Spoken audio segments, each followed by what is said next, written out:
এই রান্নাটা ঝোল ঝোলও মজা, আবার একটু শুকনা করে নিলেও মজা। এই যে দেখেন কি লোভনীয় মাছটা।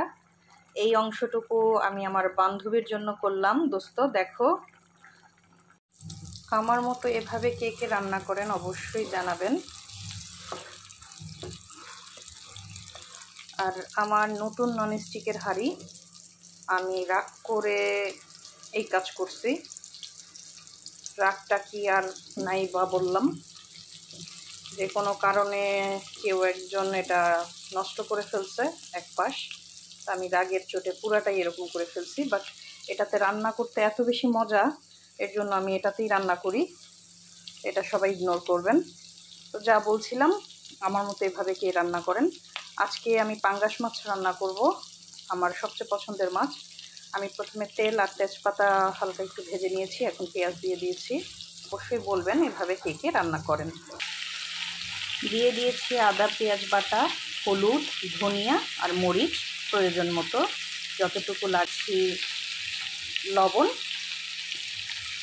আর এখানে আমার মাছগুলো ভাজা হচ্ছে, মাছটা হালকা ভেজে রান্না করব। মশলাটা হালকা কষায় আলু দিয়ে দিয়েছি।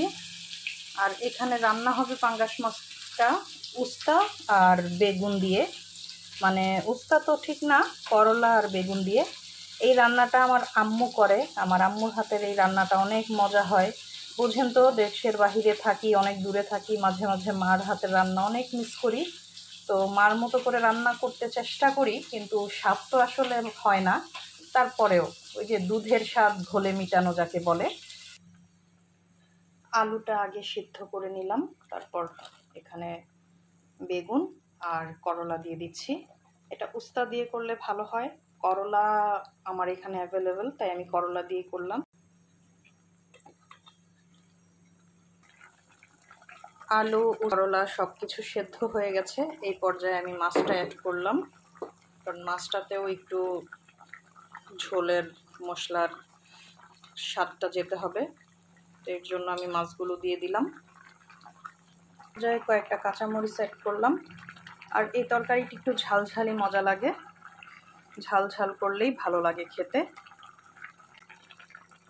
বেশি করে আমার জিরাটা পছন্দ, এই জন্য বেশি দিলাম। যার যেরকম পছন্দ এইরকম দিবেন।